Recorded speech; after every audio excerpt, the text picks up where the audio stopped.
I'm going to give you guys my 3 fighters to watch after UFC on ESPN 7, Overeem versus Rozenstruik in Washington DC. And to be honest with you, it's all 3 of the bonus winners. And it makes sense that it would be all 3 of the bonus winners because they were the most entertaining and interesting outcomes of fights to watch. And I'm going to start with, in order of position on the card, Mahmood Muradov is a complete savage. Okay, in my opinion, one of the guys that I'm really paying attention to really make a run at the title at middleweight. He had a rough fight with Alessio Di Chirico, but to be honest with you, Alessio Di Chirico, first of all, watching the fight back, at first I thought that Chirico should have won, but watching it back, I thought, no, clearly Makhmud outlanded Chirico here. Even though he didn't do more damage, he outlanded Alessio Di Chirico. And to be honest with you, I feel like he's just announced himself on the scene with a big win last night. I mean, he's an absolute savage, really. A big win over Trevor Smith. It just shows the young, hungry up-and-comer fighting the old guy maybe on his way out. Is this going to be the young, hungry up-and-comer's chance to make a name for himself? Yes, it was. He completely schooled Trevor Smith start to finish, eventually finding the finish in the 3rd round. And it was a brutal KO, and everyone's going to see that shit. And people need to pay attention to this guy's fights because it wasn't just a KO. And a lot of people do that. They watch the outcome of a fight and they go, oh, he had a good KO. But it was everything before that as well. It was the footwork. It was the 1-2s. It was the 1-2-3s. It was the body shots. It was everything together. The body shots that Makhmud was throwing. That's next level shit. And he's on the money team for a reason with Floyd Mayweather. He's an absolute fucking savage with his hands. And I love watching him. And I want to watch him after this. And I think a great fight for him would be a fellow young, hungry up-and-comer that just got a big win in the UFC. Brendan Allen. Brendan Allen versus Mahmood Muradov would be probably the best fight I can think of right now. And would be a great contest, in my opinion. I love it. Brendan Allen, Mahmood Muradov, the winner of that gets a boost up the rankings. I think that makes most sense to me. But Mahmood Muradov is definitely a guy that you have to watch because he's from a unique country, which means he's going to have a country behind him, which is always good because it brings the fan power. Like, if you're from a unique country where there's no other big fighters, it doesn't matter how entertaining you are, you can always have that fan base because you're their only guy. It helps even more when you're their only guy and you're also really fucking good and entertaining. So Mahmood Muradov, in my opinion, is the first guy that you got to watch. He's amazing. And he earned himself a 50k bonus because of that on the first fight of the night. Do you know how difficult that is? To earn yourself a 50k bonus on the first fight of the night. Near impossible because you've got the rest of the card, and main card people tend to be favorited for bonuses. To be getting a bonus on the first fight of the night, you've got to be doing something special, and that's exactly what Makhmud did. He's an absolute savage. I'm watching him from now on 100%. I have to tune in for every single one of his fights. And I think they should be given a position on the main card next. I don't know why he was opening up the event. It made no sense. But either way, definitely give him a better position on the card in the future. I'm tuning in every time this guy fights. Moving on to the next guy up on the card. Bryce Thug Nasty Mitchell. Great personality as well, but we'll get to that. But the fighting, this guy just keeps winning. He's 3-0 now in the UFC, I believe, now with a win over Matt Sayles. He came in as an underdog, which was fucking retarded because I predicted him to win, and I thought it was pretty obvious that he was going to win. So I don't know why he was an underdog, but he's just a beast. He really is a beast, pulling off twisters like that at this level. I mean, he's great. He really is. Like, he's got everything he needs. He's aware. He's not amazing on the feet, but he's aware enough to avoid getting hurt. And he's also aware enough to just land his own shit and keep out of danger. But he doesn't really have the one-punch knockout power that some other guys in the featherweight division have, like Sadiq Youssef and stuff like that. But to be honest with you, I don't think he needs it. He pulls off the nicest submission here with a twister, earns himself a 50k bonus because when you pull off a unique submission like that, you deserve a bonus. You really do deserve a bonus because shit like that don't happen often. And Bryce Mitchell wants his camo shorts. I think he's earned them, to be honest with you, of that win. And if he keeps asking for him, he's going to get them eventually.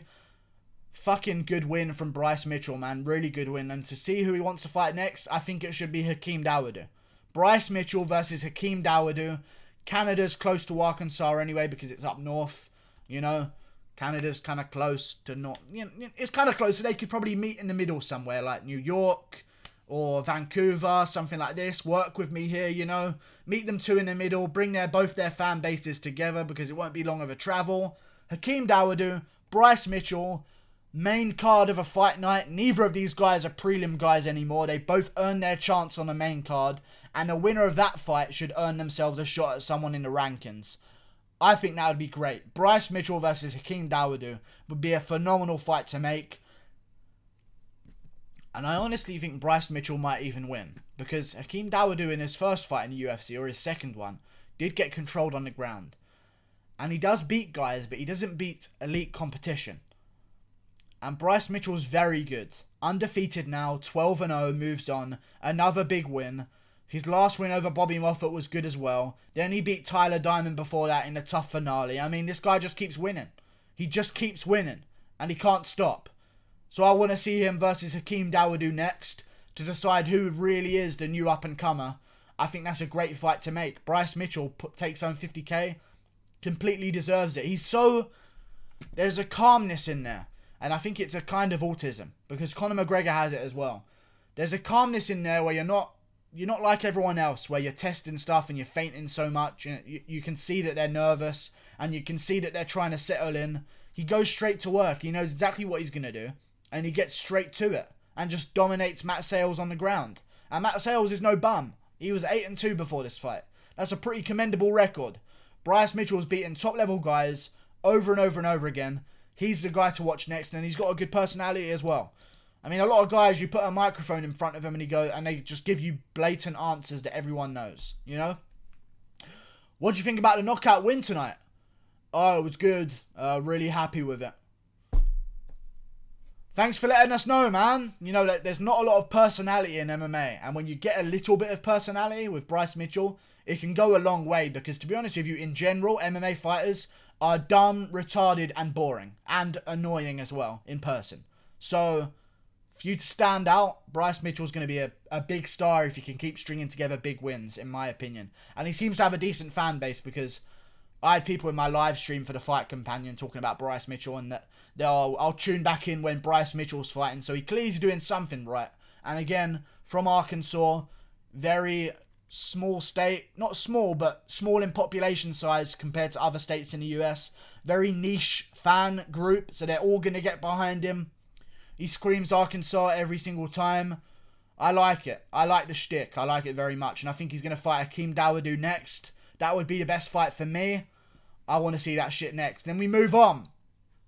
Rob Font is an absolute savage, okay? And he keeps winning over really good guys. Really good guys. And just because he didn't beat Ricky Simone like Faber did, Ricky Simone came back and learned from that Faber loss because he was taking huge shots, but the difference was he prepared himself for them to come.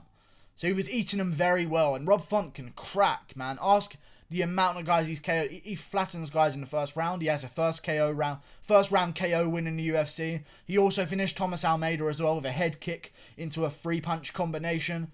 He's got finishing power, and Ricky Simone showed that he's bracing himself for punches now. Whereas against Faber, I think he got so overconfident with hurting Faber early that he kind of just rushed in all relaxed and loosey-goosey, and then Faber made him pay for it. But this time he was very patient, very aware of the dangers that Rob Font prepared, and it made Rob Font's win look even better. That's 2 big wins in a row.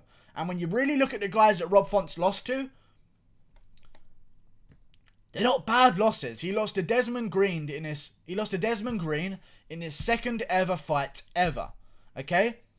Then he moves on, strings together a bunch of wins, then loses to John Lineker. That's not bad, especially in 2016 when Lineker was a complete monster pre-TJ Dillashaw whooping, Pedro Munoz, again, top 5 guy, not a bad loss. Rafael Assunção, again, top 5 guy, not a bad loss.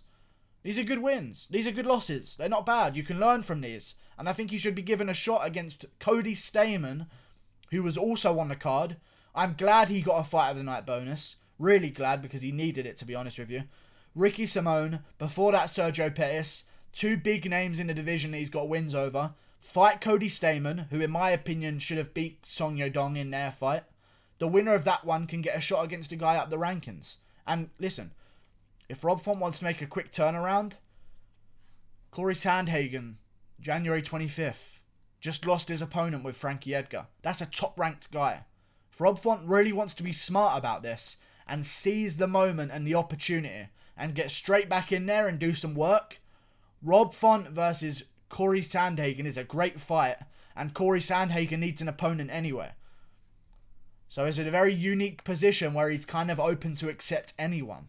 Rob Font should strike while the iron, whatever the fucking phrase is. He should strike now while the hype is around him and secure that fight with Corey Sandhagen January 25th. He'll have 6 weeks after this. To be honest with you, he went through a war, so he might not even take that fight. But if they want to postpone the Corey Sandhagen fight for maybe a month later, I'm sure Rob Font versus Corey Sandhagen would be good. But if they don't want to do that and Corey Sandhagen wants to wait and face someone else, Rob Font versus Cody Stamen's a great fight as well. And he earned the 50k bonus because it was a great fight between him and Ricky Simone. And Ricky Simone, to be honest with you, you're a young guy.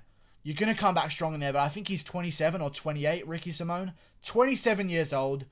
His birthday's in August as well, which means he's got 8 months left of being 27. Come back stronger, face off against another loser at bantamweight, Andre Ewell, and bounce back. But for Rob Font, that's the guy I'm watching their career from now on. Trains with Calvin Kattar over in Boston. Good gym, good training partners. Rob Font's a beast. I'm going to watch him from now on, 100%. I've been watching him for a while, but now I'm going to pay extra close attention. Him versus Cody Stamann, if Stamann wants that fight, because it seems like he doesn't, if I'm honest with you. Him versus Cody Stamann. If not, him versus Corey Sandhagen. If not, once he beats Cody Stamann, or once he fights Cody Stamann, depending on what happens, then he'll get a shot at a guy up the rankings. Rob Font's a complete savage. Like and subscribe. Thank you for watching. All these guys earn their 50k bonuses. Can't wait to watch all of their careers going forward. Like and subscribe. Click that button there. Goodbye.